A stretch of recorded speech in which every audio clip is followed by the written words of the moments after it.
Morning, Neil Sean here, and as ever, thank you so much for joining me on this day, because as ever, on this day in history, we have so much to report.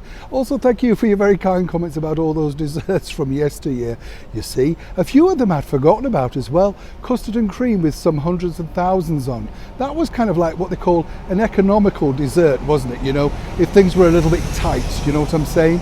Mandarin and carnation cream, Neil, somebody told me. Remember that one? Yes. There's so many, isn't it? And when you look back, you know, now, and you look at, say, today's desserts, which you buy on the supermarkets, you know, in those supermarkets, so expensive and so basic when you think, and didn't taste half as nice as the ones that you make at home, do they? Now, of course, we're talking about fame often in the world of history. So many people have become famous and, more importantly, continue to be famous. Hard to believe that this lady really shot to fame only way back in 2008. How long ago does that seem now? I know it's frightening, isn't it? We're talking about the brilliant, very talented, in fact, Lady Gaga. I don't know if you saw that recent final concert that she co-hosted and appeared with the fabulous Tony Bennett at Radio City Music Hall, a venue that I've appeared in. Wonderful place, wonderful venue. Now, Lady Gaga shot to fame with this Grammy Award winning album called The Fame.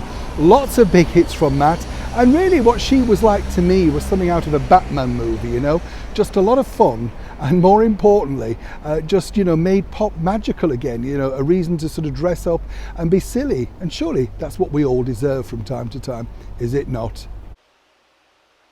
Now, it's hard to imagine, but way back in 1909 at the Indianapolis Motorway Speedway, that was the very first time on this day that they had a motorway speed race. I mean, we kind of think of it as everything now. When you look at the pictures, there's some really sort of ropey pictures online of the cars. You think, wow, death traps, you know what I mean? But obviously, they were looking for new ways to promote the motor car, to make it more accessible, and more importantly, trying to shove it into an area where people might consider it also a sport, a leisure activity. So that's where that came about, where you were just taking a Sunday drive, a bit of a stroll, rather than the car, which had predominantly then firstly just been promoted more or less as something you needed for business. As ever, you see, people are telling us what to do. Now, a man that truly was very funny indeed, and we sadly lost him on this day in 1977. For many people, particularly in the American area watching this, they will remember a big hit show called You Bet Your Life. And for others, they will remember the splendid humour of, I thought, the very funny Marx Brothers. Particularly, I think, when you're a child, you find that humour far more funny, don't you? You know, sometimes you now watch it, but I always liked Groucho Marx. I loved the fact that with the cigar and the moustache and the rolling eyes and stuff like that. I loved the line he said to Marilyn Monroe in the 1949 movie Love Happy. She saunters through and he says, "What's the problem?" And she said, "Some men are following me." He looks to camera and said, "Well, I'm not surprised."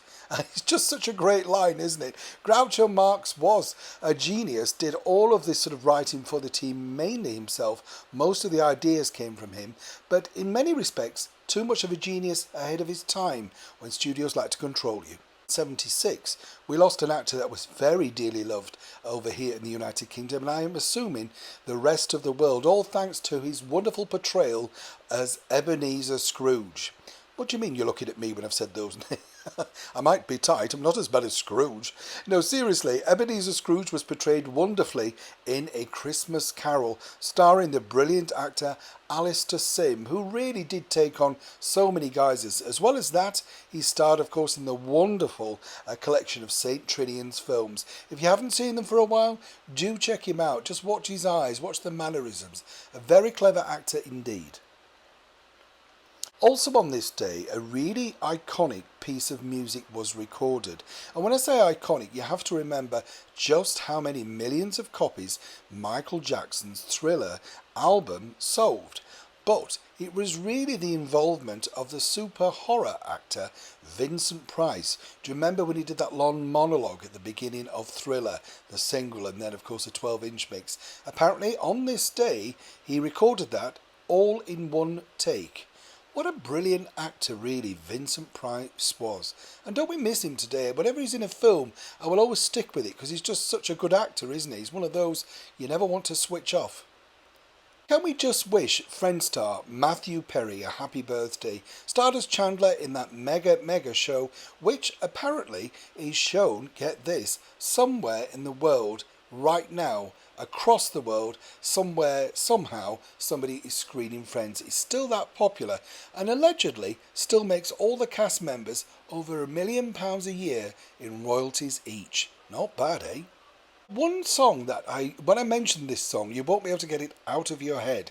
It's Sugar Sugar by the cartoon group The Archers. And they were very much the big thing of the moment. I don't know if you know this, but the Archies were created in order so that the bosses of the record labels and stuff like that simply could control the group. If you remember, they were a cartoon group with session singers singing the song.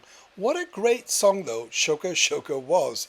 Sadly, even cartoons sometimes kick back, and according to a very good source, the Archies people who sang the songs wanted more money. Proof that even if you draw your own stars, at some point they're going to come back and demand stuff. Well, thank you so much for joining me on this day. And finally, just a memory really that I want to throw out, because on this day was a very big day for the President of the United States, Ronald Reagan, a very popular president over here in the United Kingdom, particularly with the late Prime Minister, the Right Honourable Margaret Thatcher. But what he really had was, of course, the film star connections, which allegedly she quite liked. Let me know if anybody remembers this particular actor, John Payne. Do you remember him? From the Westerns. Now, I was speaking to a very bright and bubbly young girl who told me all about her crush way back at the Regal Cinema in the very north of England. And whenever she went past the cinema and there was a John Payne film on, she had to rush. Now, I don't know if you know the story about John Payne, but he was a very successful actor. Starred, of course, originally in musicals with the likes of Alice Faye and Betty Grable and people like that. Then moved into westerns and more hardman roles. Had a terrible accident, managed to bounce back, and one of his very big last roles was none other than, of course, Columbo. The connection to Ronald Reagan? Well, they starred in a movie together. That's right. And that particular movie was mega successful.